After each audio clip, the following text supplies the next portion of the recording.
बात बड़ी खटकी। एक तो ये कि अपनी बात, अपना नाम सुनकर आपके चेहरे पर मुस्कुराहट आ गई, और क्या लोगों की जिंदगी 3:45 के एक विधायक के फोन कॉल पर निर्भर है? ऑक्सीजन की कमी होगी, 3:45 आपको कोई अस्पताल से फोन करेगा, आप ऑक्सीजन की वहां पर कोशिश करेंगे उपलब्धता करने की, फिर लोगों की जिंदगी बचेगी। ये हमारी व्यवस्था है। बीते दिन हाईकोर्ट ने कहा था कि अगर आपसे नहीं हो पाता है तो आप बताइए। और क्या मौतें भी बीजेपी, आम आदमी पार्टी और कांग्रेस की हो गई? सर, मौतें बीजेपी, आम आदमी पार्टी, कांग्रेस की हो गई। आप अपने राज्य पर जवाब दे रहे थे, लेकिन सवाल ये है, बिल्कुल आपने तमाम राज्यों की बात की सर। राजस्थान में भी मौतें हो रही हैं, दिल्ली में भी हो रही हैं, राजधानी की बात है। नहीं, परेशानी इस बात से है कि आप मुस्कुरा गए, लोग मर रहे हैं। राघव चड्ढा जी, लोग मर रहे हैं। राघव चड्ढा जी, मुस्कुराहट पर आपको टोक दिया तो बीजेपी की लॉयल्टी पर आ गए। जिससे सवाल पूछिए बर्दाश्त नहीं होता है। जिस पार्टी से सवाल पूछिए वो बर्दाश्त नहीं होता है।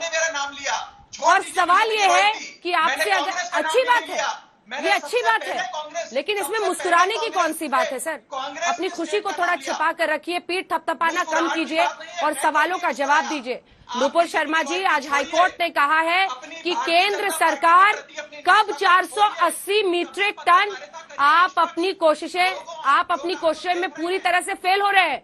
राघव चड्ढा जी, यही आप लोगों की दिक्कत है।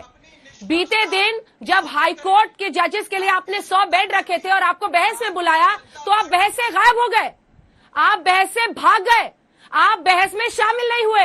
जब आप फ्रंट फुट पर रहते हैं तो आप दूसरों पर आरोप लगाते हैं, मीडिया पर टिप्पणी करने में आपको अपनी वाहवाही दिखती है, लेकिन बीते दिन क्यों भाग गए थे?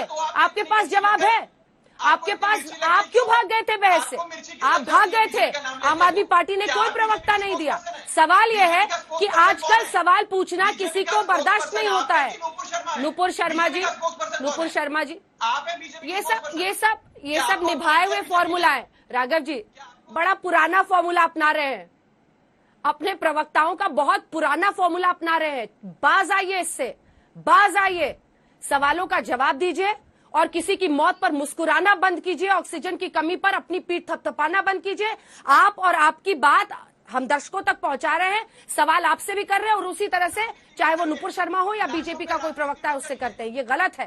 सवाल है नुपुर शर्मा कि हाईकोर्ट ने कहा कि केंद्र सरकार 480 मीट्रिक टन ऑक्सीजन दिल्ली सरकार को कब मुहैया कराएगी? क्या जानबूझकर दिल्ली के साथ गलत व्यवहार हो रहा है जिसकी भरपाई दिल्ली की जनता कर रही है? अस्पतालों की हालत देखिए, एक second, oxygen concentrator, oxygen express, लेकिन कहाँ है ये अस्पतालों में क्यों नहीं पहुंच रहा है? क्यों 2 घंटे 4 घंटे के ऑक्सीजन पर यहाँ काम कर रहे हैं अस्पताल? नुपुर शर्मा जी। अच्छा अंजना जी, थैंक यू सो मच। एक तो कृपया करके मैं रिक्वेस्ट करूंगी, राघव हो, कोई भी हो, अपनी पीठ थपथपाने वाले, मुस्कुराने वाले कोई भी हो, कृपया करके मेरा नाम बेन में ना ले। अपने समय पे अपने हिस्से का बोलिए, आपकी भी जिम्मेदारी बनती है। लेकिन अंजना जी, आपने एक शब्द का इस्तेमाल किया, fail.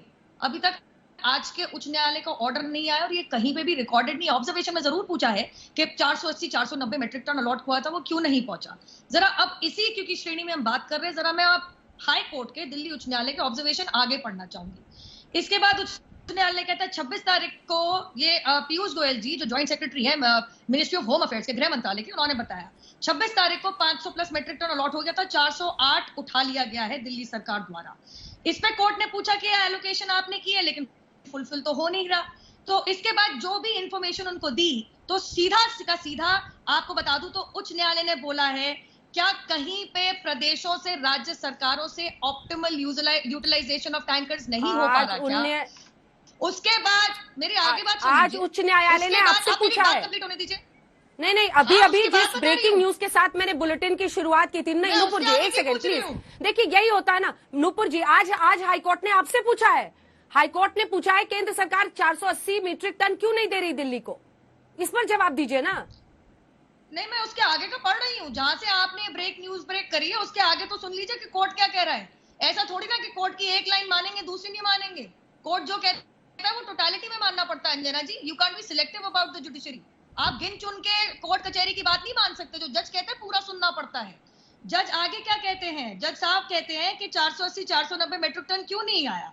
Why should you be averse to being looked at by an amicus? तो इसके बाद मिस दाबरा कहती है yes we have a very open mind. इसके बाद कोर्ट ये भी कहते हैं ऐसा है क्या कि ऑप्टिमल यूटिलाइजेशन नहीं कर पा रहा है टैंकर्स की? तो हमारे एएसजी मिस्टर चेतन शर्मा जी ने कहा कि नहीं, टैंकर्स की कमी जरूरी है। आगे सुनिए, नहीं आप पूरी बात सुनिएगा, आगे सुनिए। कोर्ट ये भी कह रहा है कि किस तरीके से इसको बेस्ट कर सकते हैं। नहीं, ये सब सुनाते रहिए नुपुर जी, मैं तो सिर्फ ये पूछ रही हूँ, नुपुर जी मैं तो सिर्फ ये पूछ रही हूँ अस्पतालों में ऑक्सीजन क्यों नहीं है, ये आप बता दें, राघव चड्ढा बता दें, और उसके बाद रागिनी नायक के भी पास जाऊंगी। रागिनी नायक के अलग अलग राज्य है, राजस्थान है, पंजाब है, लेकिन दिल्ली पर तो आप दोनों से सवाल पूछेंगे ना भाई। दिल्ली पर अस्पताल, अंजना जी मेरी नहीं आप बीच में बोलने की बात नहीं है, सवाल यह है कि कहां पर प्रॉब्लम है, आप वही बता दीजिए। क्यों 4-4 घंटे का ऑक्सीजन है अस्पतालों के पास? क्यों? जवाब दे रही हूँ। पिछले 7 दिन से ये सब सुन रहे हैं हम लोग, पिछले 8 दिन से।